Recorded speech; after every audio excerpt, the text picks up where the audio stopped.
Hello and welcome to the Avrum Rosensweig Show.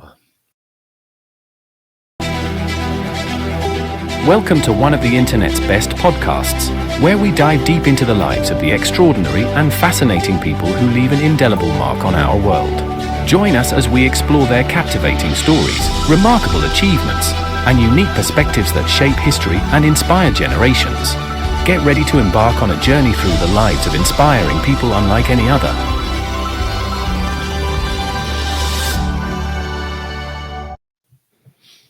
Hello, welcome to the show. My name is Avrum Rosensweig. I am just delighted to have you here today. I'm very, very excited about the show. The show is all about old friends, childhood friends. And in a moment, I'm going to introduce to you my oldest friend. His name is Jon Strauss, and we've been buddies since we're, 4 years old, 5 years old, of which we no longer are. So it's going to be a wonderful show, and I'm sure you'll identify with what we are about to speak of. The show today is sponsored by Gary Samuel and Paula Zivot and family in memory of Gary's parents and Paula's mom. Good people who made our world better while they were here. They should rest in peace. Lovely human beings. I also want to make a prayer for the hostages, the Israeli hostages.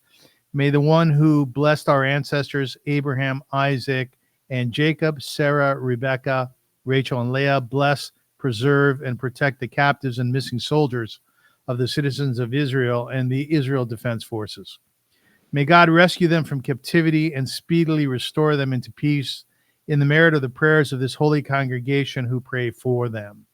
May the Holy One, blessed be God, show them mercy, increase their strength, and send them a recovery of body and spirit. May God return them to the bosom of their families swiftly and soon. And let us say, Amen. You know, the show is all about paying homage to humankind, and we do that through inspirational interviews. There's a lot to say about we, God's creations, or whatever your religious predilection is. A lot of great stuff to say. We've done really a tremendous job over the last 6,000 years almost, or perhaps 3 billion years, depending on where you come from. And today, as I said, we're going to honor humankind through the topic of friendship and sort of our original friends when we were little guys or little girls. My oldest friend on this earth is a fellow by the name of Jon Strauss, who's metaphorically sitting right next to me. Jon, how are you doing? I'm great, Avrum. How are you? I'm wonderful, Jon. And it is so nice to have you here on the podcast and to be part of this topic today. We go way back, eh, Jon? Wow, do we ever? We're- And I think we're such good friends that, if life takes us this way or that way, we get busy or whatever, and we get back in touch, whether it's a month later, it's like we never left, right? It's Like not. a It's true like friend. it's like we never left, and that's what childhood friends are all about. I'm wondering, Jon, if you could just move forward a little bit so we can hear all your precious words. There we go. That's perfect. So we were both born in Kitchener, Ontario, Canada, which is about an hour with all the traffic, an hour and a half west of Toronto. It was a small city, a twin city with Waterloo, and there was a small Jewish community. I think at its max, about 250 families. My father was the rabbi. My mother was the rebbitzin. And your father and your uncle family business was and is called Stars Menswear. We used to go there all the time when we were kids to get our suits. My father always was dressed beautifully by your father, Harry. He should rest in peace. And your uncle Gord, you guys always treated us so well. And we walked out of there looking like $1 million. A few years ago, when it was my son's bar mitzvah, you said to me, I want to dress you guys. And in the spirit of those days, you did indeed. And we were very grateful for it. And it was a low budget bar mitzvah, but I must tell you, the way we dressed, we were well coiffed, and we really, really did look like $1 billion. So thank you for taking good care of us, Jon. A pleasure. My father always said, and it still is the mantra of our company today. When you look good, you feel good, and Yeah. you do good. Yeah. Yeah. That's exactly right. And you look terrific, John. You too. Thank Love you. the haircut. Yeah. Thank you. I was mentioning to you before that it was a mistake. Not a lot of people believe me, but I went into a barber shop and my barber was Russian and he barely spoke any English. And I asked him just to trim it because I had very long hair down my back. I looked up and there, boom, he had cut the whole thing off. The whole thing. Well, Really he scandal. must have known what he was doing because it looks good. I appreciate it. I've never gotten so many compliments, actually. So, like I said, John, we go way back. We were born in 1960, me April 27th, you July 19th, right? Hmm. Why don't we speak about our childhood, John? Even growing up in the synagogue, Beth Jacob synagogue. What are some of your memories of those days? What was it like for you? They were fantastic. I think as kids, the synagogue was our lives centered around our synagogue. Of course, Hebrew school. I liked Hebrew school. I thought it was okay. Going to synagogue, going to shul on Shabbat was great. And I remember playing sports. We had we could pretend we were the Montreal Canadiens and the New Yeah, York Rangers, and it was just a real sense of community. Of course, your dad and your mom as sort of the pillars there with their spiritual guidance, and I think always showing us a lot of love and compassion and care, and it was nice. It was a lot of fun. Of course, you and I mean, geez, we were inseparable back then. we were buddies, really Yeah. close buddies. I remember when we used to, after the services were over, we used to go up on the bima, and the bima is where the rabbi and the cantor, the chazan, stand during the services, and everybody was at the kiddush. The kiddush is the meal after the services with herring and schnapps. I don't think we had cholent, but it was that type of Eastern European food. And you and I, we would run up on the bima and we would both pretend. I would pretend that I was the rabbi. Um, I think you pretended you were a lawyer, that you were going to be a lawyer, maybe the cantor. You remember those days? Remember running up on the bima and playing there? Yeah. Yeah. Remember we used to sing Anim's Merrilt and Yeah. a lot of the songs too. They used to bring up the all of us kids. We'd sing the It's, ending it's, of it's the synagogue. an interesting memory. I haven't thought about that in years.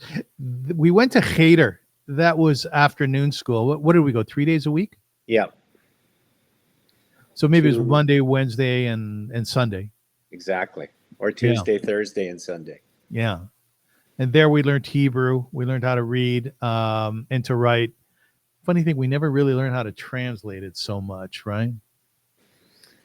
There's a lot to learn, as Yes. a kid. I mean, languages are easier to learn as a child, they say, but Hebrew with a different alphabet and wasn't easy. No, no, not at all.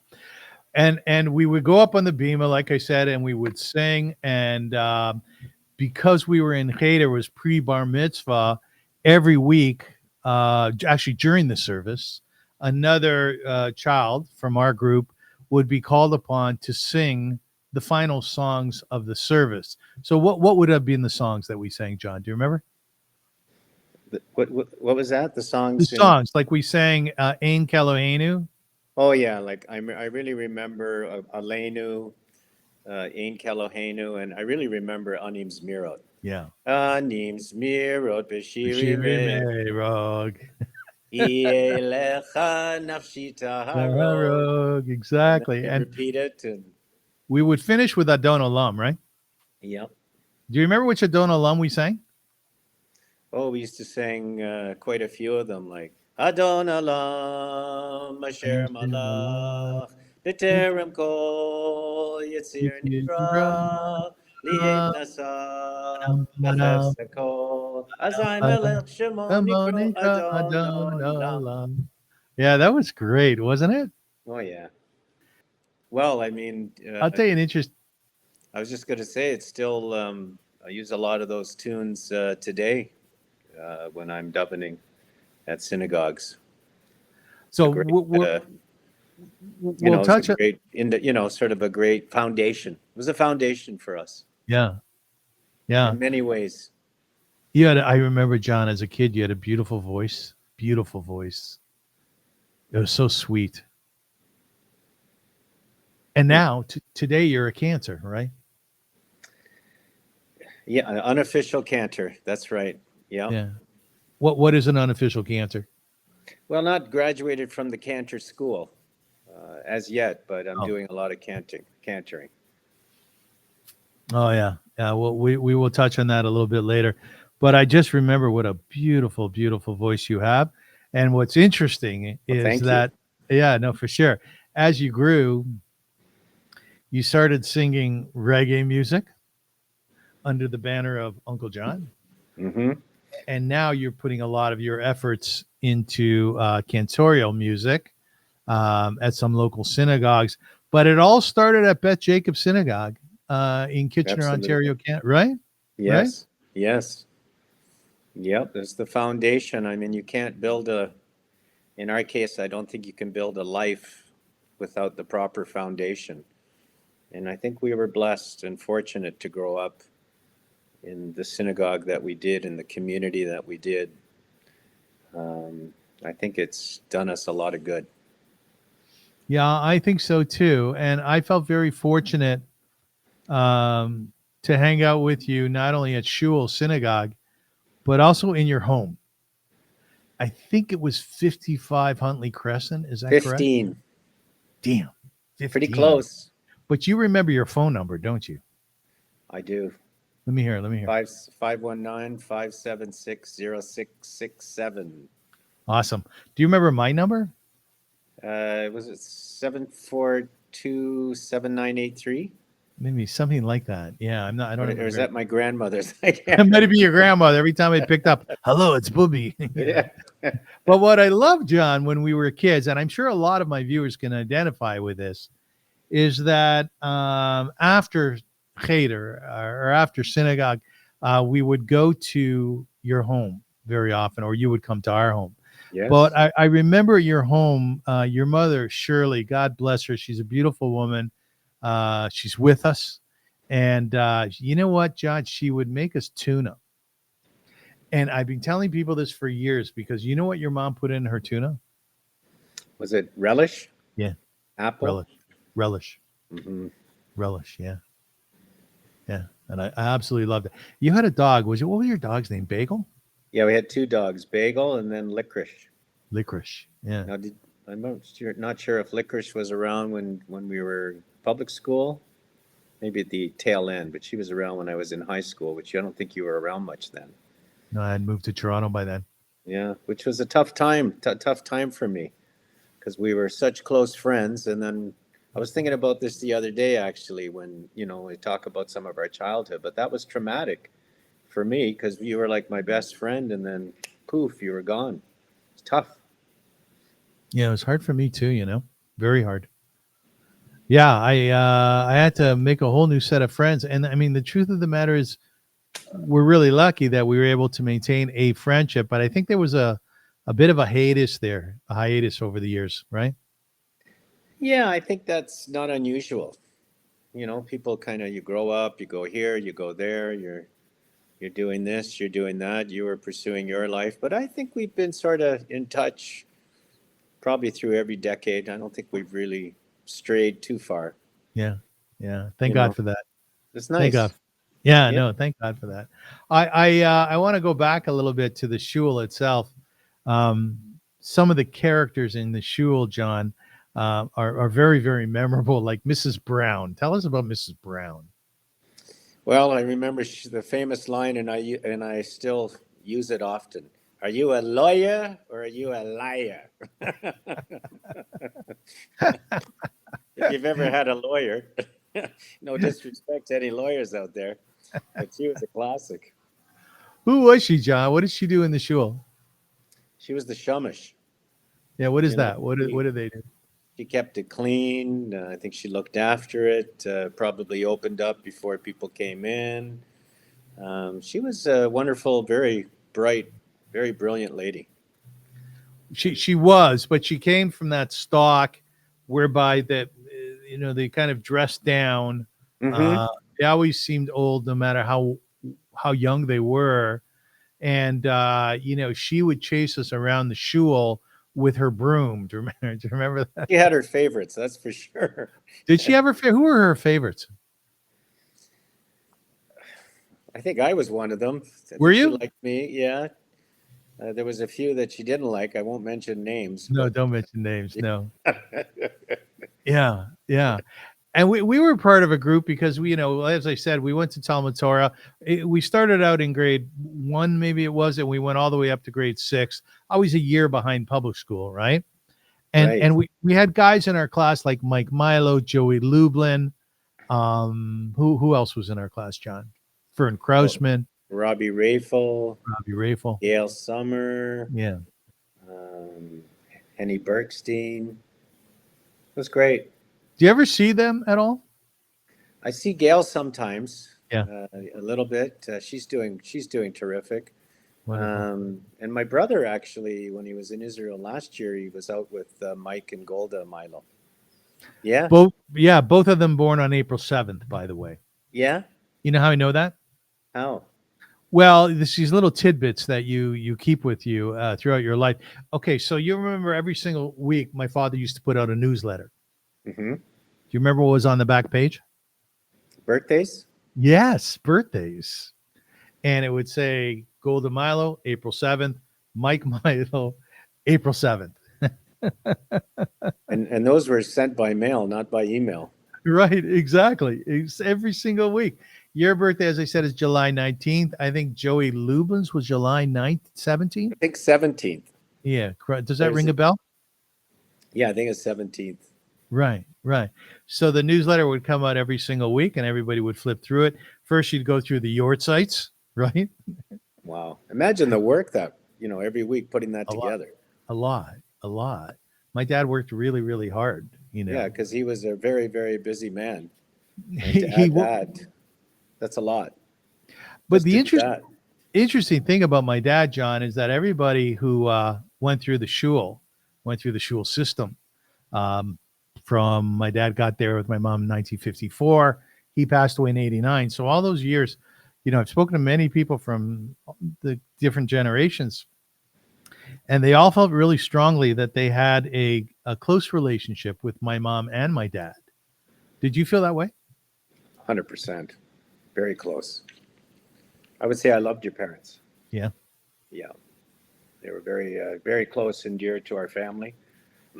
We have a personal relationship. I mean, through you as your parents. I mean, obviously we hung around a lot as, through shul, through Hebrew school, and just the type of people that they were, your whole family.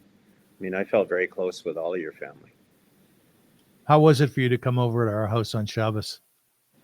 It's awesome. Was it nice? Yeah.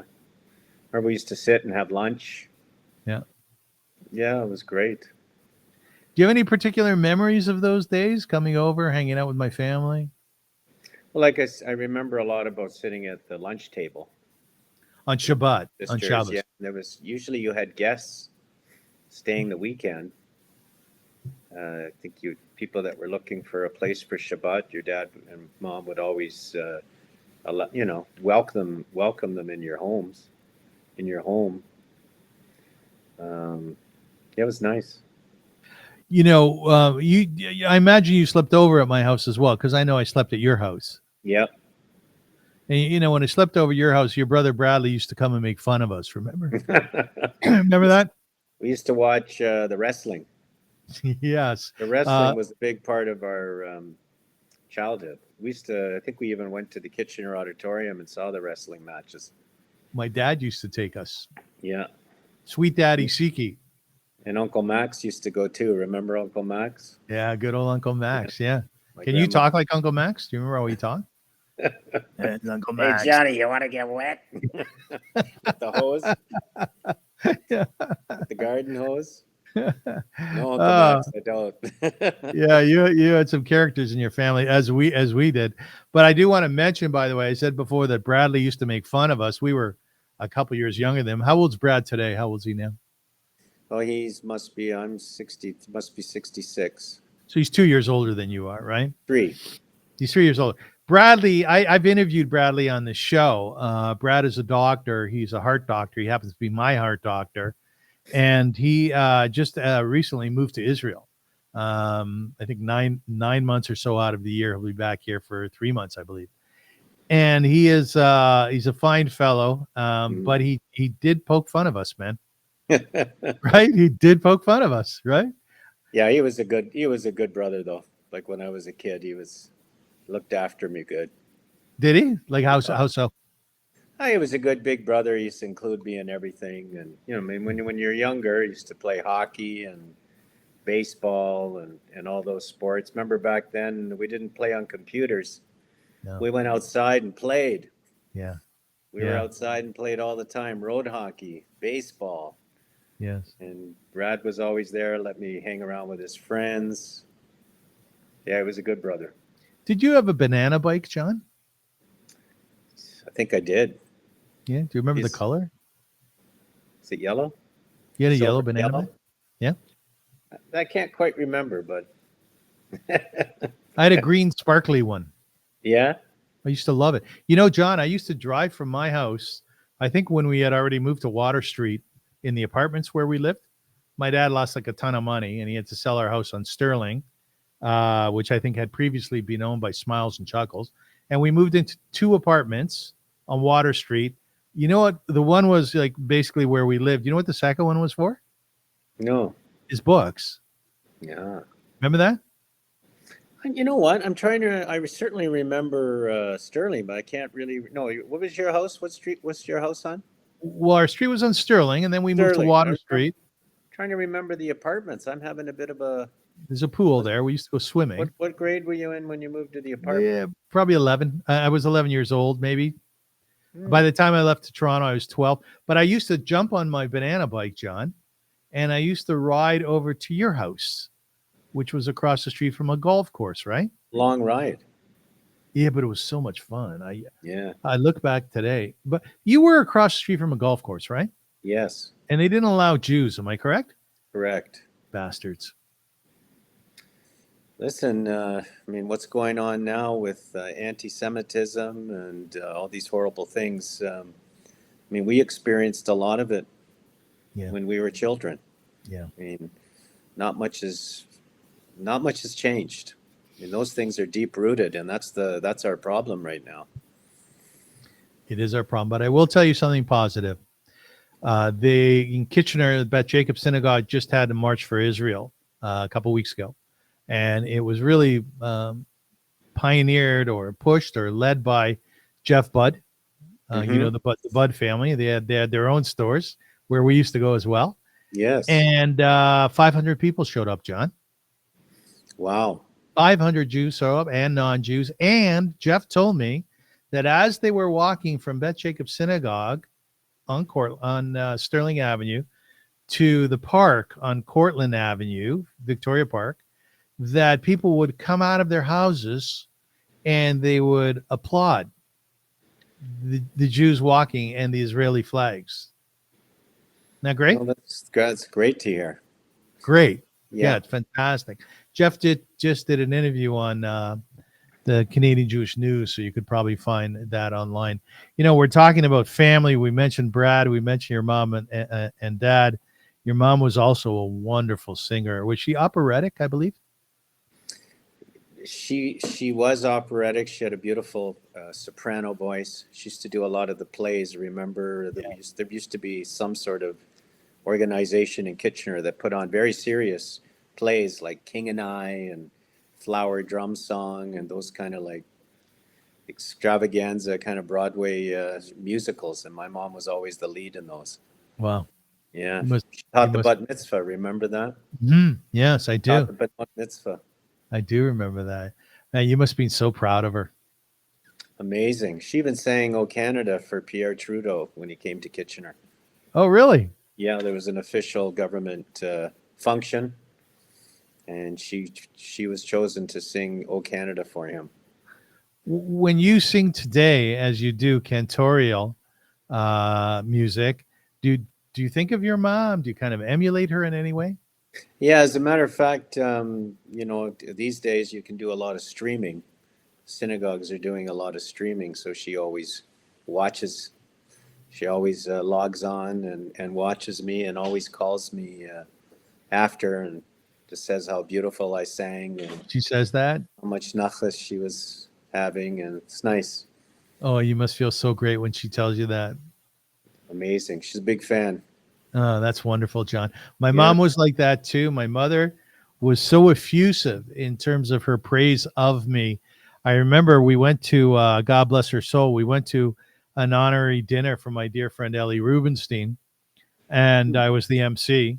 And my mother was there, and at the end of it, she went up to Ellie and she said to him, "Why weren't they honoring my son?"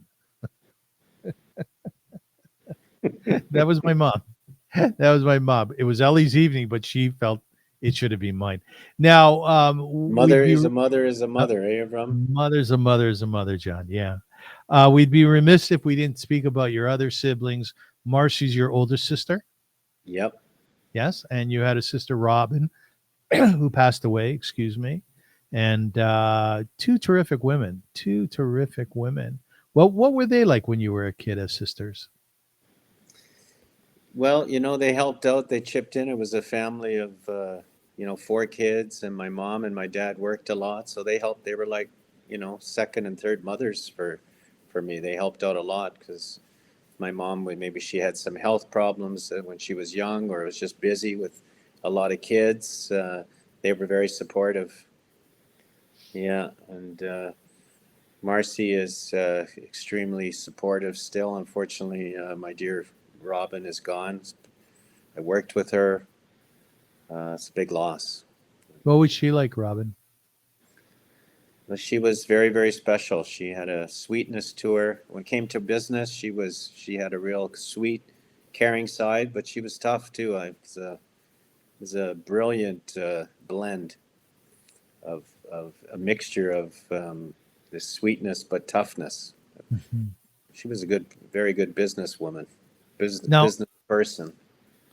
I think in your office where you work out of now for Stars Menswear, do they still call it Stars Menswear? Yeah, Stars. We also have Strauss menswear. We have a Strauss, few yeah. stores under a Strauss banner. I Stars think I Strauss. I think our website goes under Stars-Strauss. okay.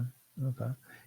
I remember your father, perhaps until this day, you kept his office after he passed. Am I correct? Yeah, it's still it's closed, and that's his office. Does Robin still have an office there? Yeah, Really? yes, You're a sentimentalist, aren't you?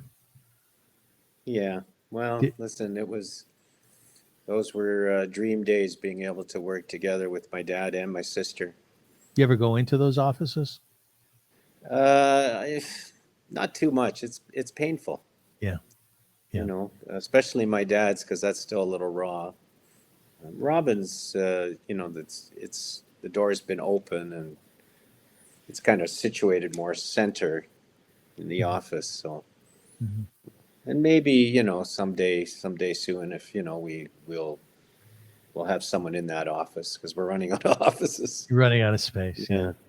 Yeah. John, I must tell you that as an old friend, watching your family run the business and then growing up and seeing it evolved into more stores in other cities, and there being such a finesse in terms of the way you operated and operate that business. To walk into your stores to see what organization is, what a sense of the aesthetic is. When Noah and I were getting our suits, I remember walking into your Scarborough store and thinking, "My God, this is so beautifully laid out."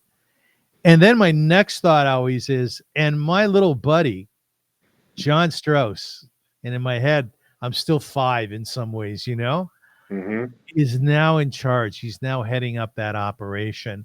And I have such pride to watch you do this, John. I really do. Well, thank you, Avram. Yeah, I you're appreciate welcome. that. I get a sense you know what the hell you're doing. Well, I've been well trained. I worked with my father. I was blessed to work with my dad I came in 1984. so over 40 years.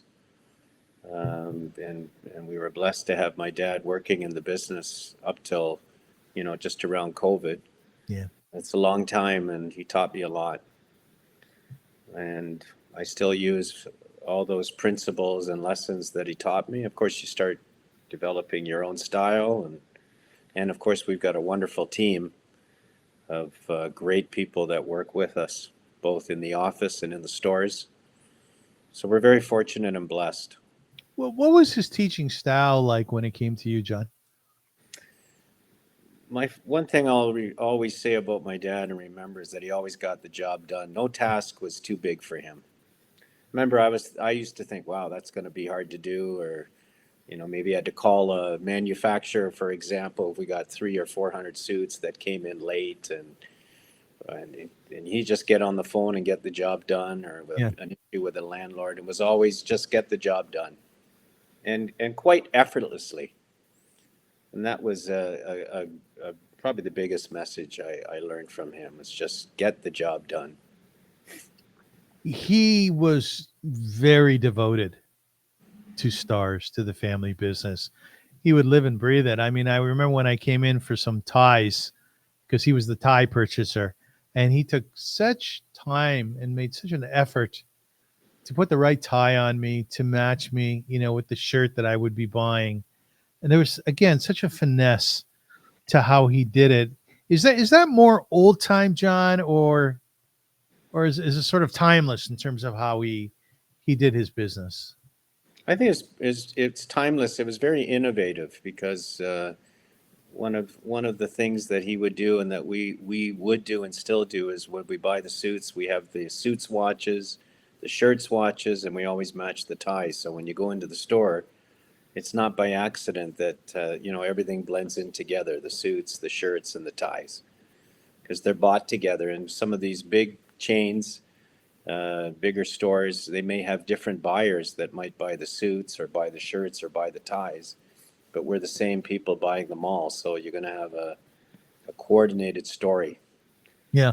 Yeah. You're telling a story. I think when you go into a store, you want the customer, the consumer to see a story, see a Oh, theme, oh, that's very interesting. and it's by design.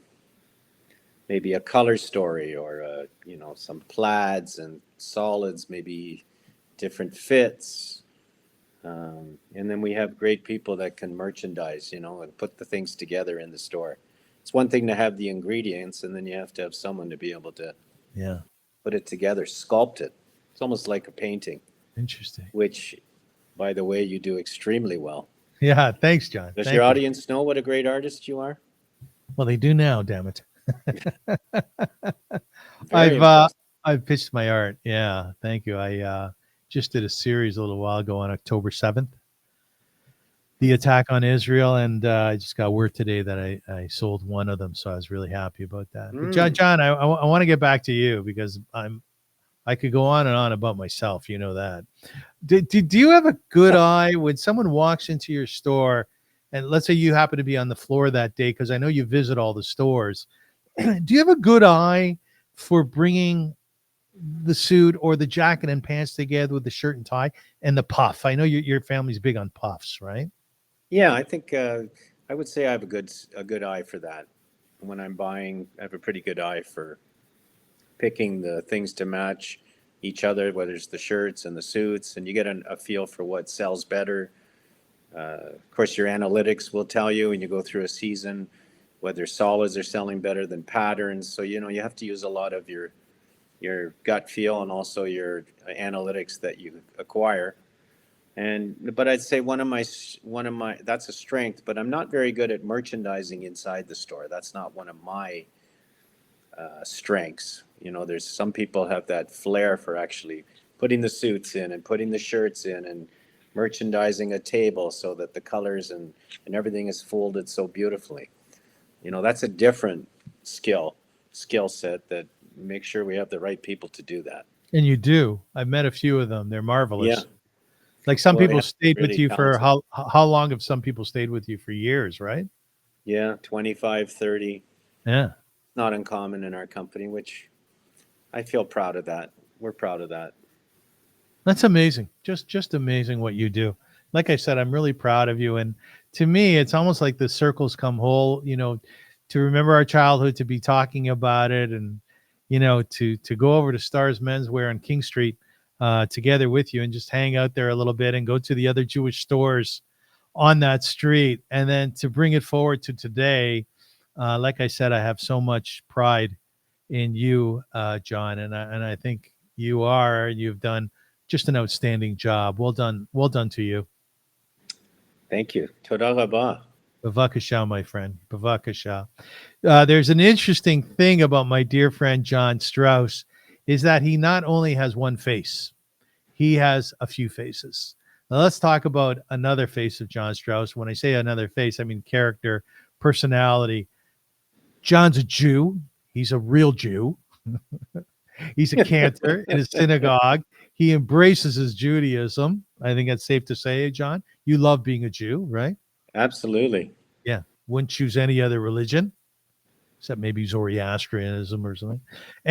But John decided at some point, as a lover of music and a lover of singing and a musician, he was a drummer early on, that he would start singing reggae music.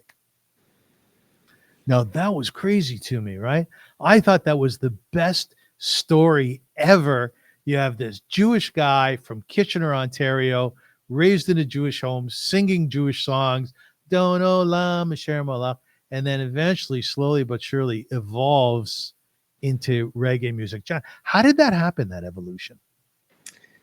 Well, at the time I was playing rock and soul in high school. I was a drummer. I started and we put a band together with a couple fellows. One name is Joel Rudin, and the other fellow was Neil Gertler, also two Jewish boys from Kitchener.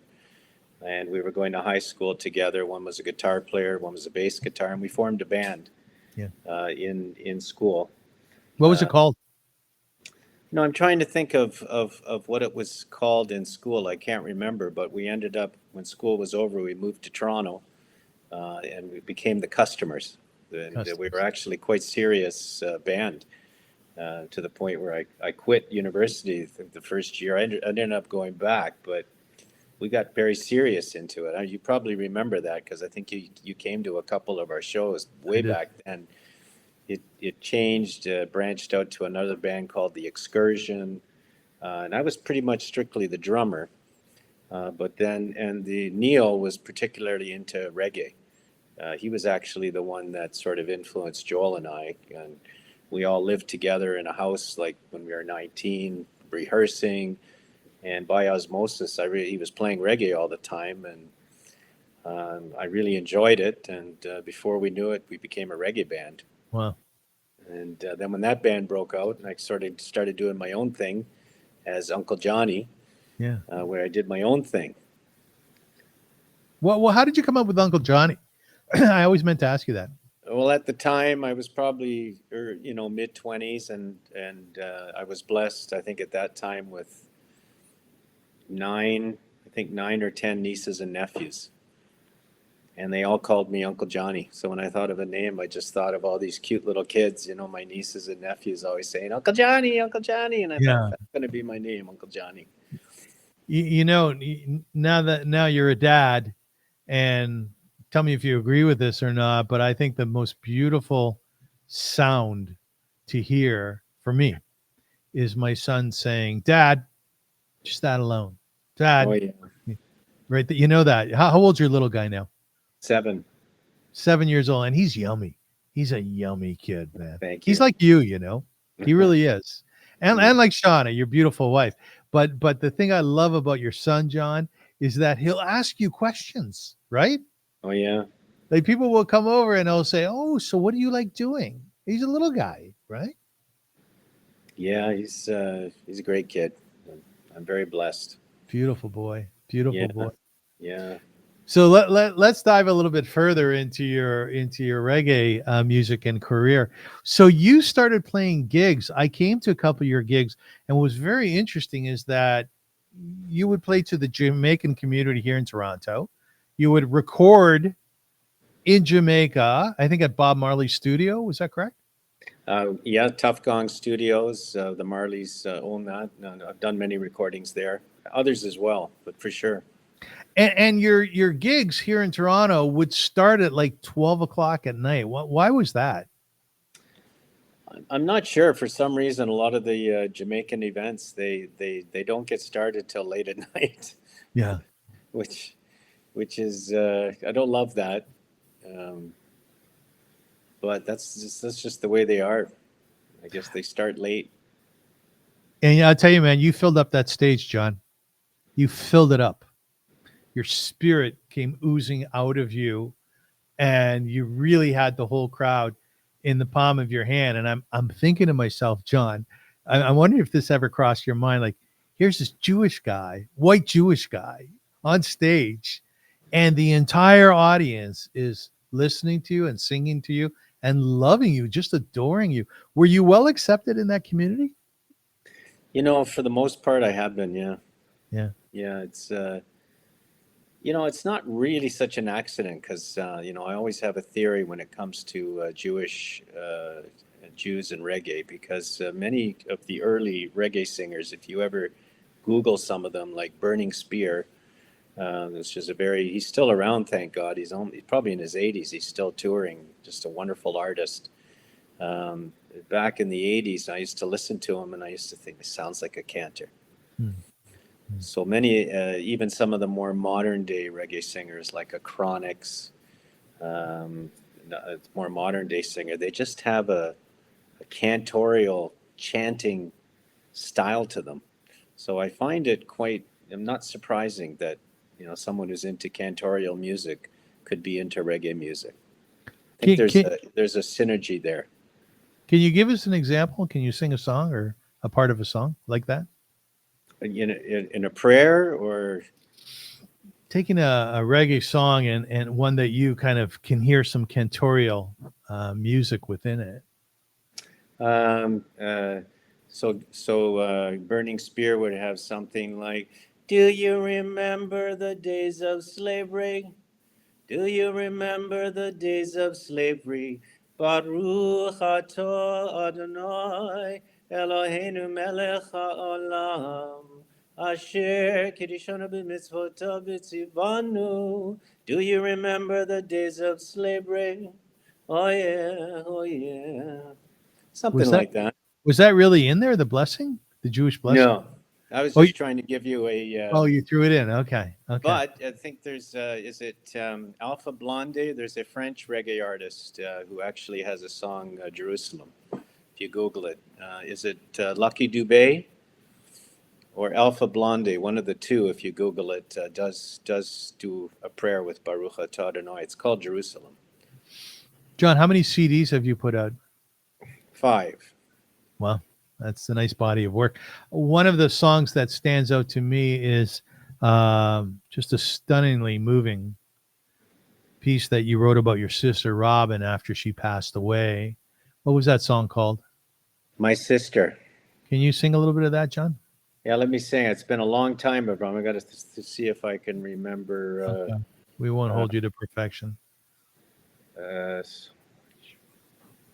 so much love, so sensitive, a heart so big she'd always give, working hard to better live. She was taken way too fast. Her memory must always last.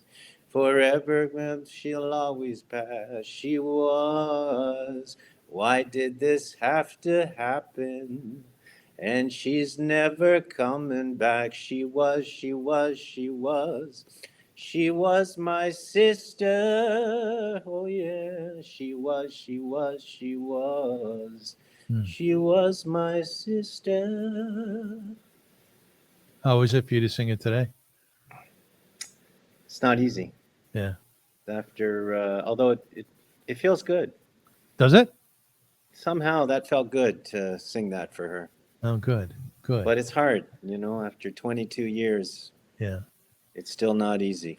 I never understood what you went through when you lost your sister until I lost my sister, Naomi. Never understood it. But, a rabbi told me, he says one of the most difficult funerals that he goes to is that of siblings. And the reason for that is because we never knew our lives without them, right? It's just having lost my sister and my father, and you too. They're different bonds. There's just Yeah. something special about a sibling. Mm. And when you lose them, it's like a real part of you is gone. Yeah, A very whole much. history as compatriots. Very much so. John, within your sort of evolution as a reggae singer, part of that was this attraction and this love that you developed for Jamaica. And you would go over there and you would record. And I'm thinking, man, that is pretty cool, right? You came back with this wonderful body of music, but even more so, you met the love of your life there, right? I did. How did you meet Shauna? Well, it wasn't anything to do with music. I was just lucky enough to meet her, in passing, really. And I wasn't shy, and I just thought she was beautiful inside and outside, and I just made up some conversation, and we talked a bit. And it took a long time, though. We just, she lived there, I lived here. Uh, Took a long time of talking and visiting, and we were friends for a while, and Yeah. then we started dating after a few years, and it's great. How did you meet her? Where did you guys meet? We actually met in a club, which I had a friend who sort of looked after me there because, it's probably good to have someone with you to show you the ropes. And he always wanted to protect me. But somehow he had to go to the airport. I think he was doing some taxiing. So he said, I got to go, be careful. And I went into this club and just to see what it was all about. And she was there with some of her friends. I guess it was in between semesters. She's a nurse. Yeah. So it was a Friday night. They went out to listen to some music, and I met her there and just talked and talked and talked, and somehow got her phone number and Somehow. reached out. Probably the next day. I was going back, I think, 2 days after. John, And I believe Sean is Seventh-day Adventist. Is that correct? it's called Church of God. Church of Sabbath God. Church of God. Yeah. Okay, and you're as we all know by now, you're Jewish. We wear it on our sleeves. Color difference. Did these ever come up at all? Were they ever an issue? No. No. And the interesting thing about uh, Church of God Sabbath is they're very similar to Judaism. Avram, Yeah. I'm seeing myself. Am I just stuck there? Or is I hope I'm not. I know it seems to be freezing. So far, so good. So far, Okay, so, I'm looking at me freezing. I thought, geez, I hope not everyone can see me like that. so far, so good, John. Keep it going. Yeah, we're Yeah. good. It's a very interesting religion because they don't eat. They celebrate Shabbat on Friday nights and Saturday. They don't eat pork. They don't eat, they don't eat shellfish. They don't celebrate Christmas. They don't celebrate Easter. There is some element of Jesus in the religion, but other than that, it's almost exactly like Judaism. It's very Hmm. interesting. Hmm. So it fit and fits even better now. Our son is brought up Jewish, and Right, right. it's great. Does Shauna go to shul? Does she go to synagogue at Yeah, all? many times. Yeah, Does she like it there? yeah, She does. Yeah. yeah. It's a fascinating thing that here when you speak to someone about their father-in-law, in the Jewish community, you have the sense maybe he's an old Yiddish guy, to be very dramatic about it. He used to have a retail store down on Spadina. But your father-in-law, he lives in Jamaica. He's a farmer. Am I correct? Yes, And am I also right that he has long dreads? yes. So what is he like, your father-in-law? What's his name? His name is Herman. Herman. What is he Yeah, like? it's amazing. Is he? How so? Wonderful person. Just works hard. It's very loving, um, fun, loves sports. Just a great guy. How was he with you Just as a hard to father? explain. He's just an amazing person. Oh, I know Just you've told me. You've told me yeah. about it. How was he with you as a son-in-law? It doesn't feel like father son-in-law. It feels like more like brothers almost. Yeah, He's a fun guy. He's a good guy. that's great. You must Yeah. be you must be so happy that that you have such a family of in-laws that way, right? Yeah. Oh, It's wonderful. it's always wonderful to go to Jamaica and visit them. Our mother, even her mom, came here to visit for a while, for about a month or so, a couple months back. It was great, nice. What's her mom's name? Her mom's name is Yvonne. And are you guys close, you and Yvonne? Yeah, Yeah. So with your mother, Shirley, who's in her 90s, would she get together with Yvonne? yeah, she did. She met her a couple times. Came for How do dinner. how do they get along? Would they get along well? Yeah, Yeah, nice. Nice. So everybody's good in the mishpacha. oh yeah. Well, That's Shauna's wonderful. mom is pretty quiet and reserved, and Is she? Yeah. yeah, I just want to read a piece of a poem and by Edgar Guest, and it's about friends. It's about old friends. You cool with me if I read this? sure. I do not say new friends are not considerate and true, or that their smiles ain't genuine, but still I'm telling you that when a feller's heart is crushed and aching with the pain, and teardrops come a splashing down his cheeks like a summer rain, because his grief and loneliness are more than he can bear, somehow it's only old friends then that really seem to care. The friends who've stuck through thick and thin, who've known you good and bad, your faults and virtues, and have seen the struggles you have had, when they come to you gentle like and take your hand and say, cheer up, we're with you still. It counts for that's the only friend's way. The new friends may be fond of you for what you are today. They've only known you rich, perhaps, and only seen you gay. You can't tell what's attracted them. Your station may appeal. Perhaps they smile on you because you're doing something real.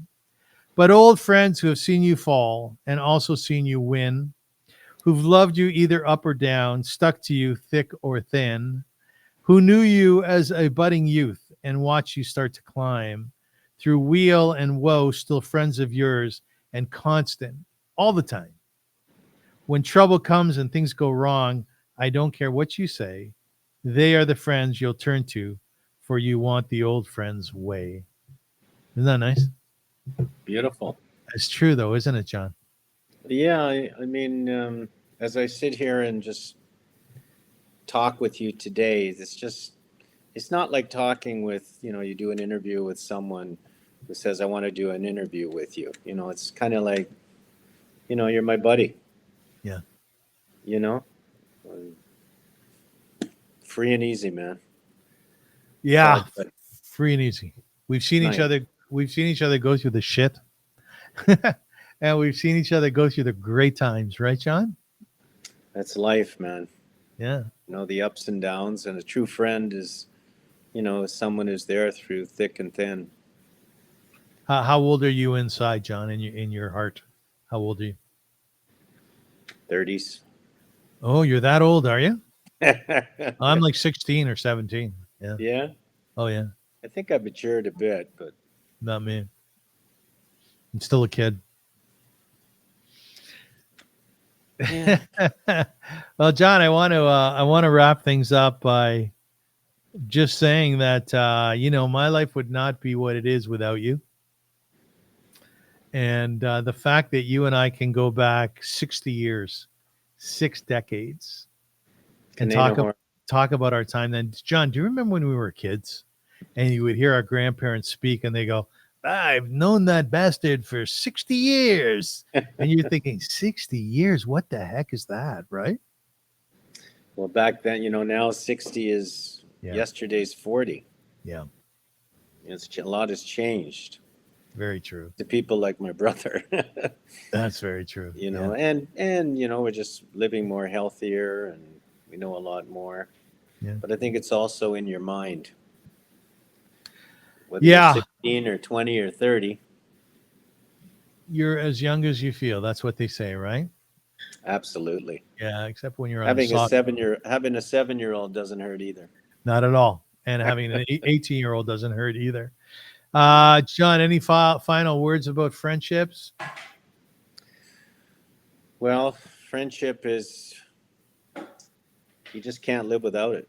Yeah. You know, you have your parents, you have your spouses, you have your children, and to have good friends makes it all complete. It really does. Completes the wheel, man. It's another type of family, isn't it? Yeah. Good friends.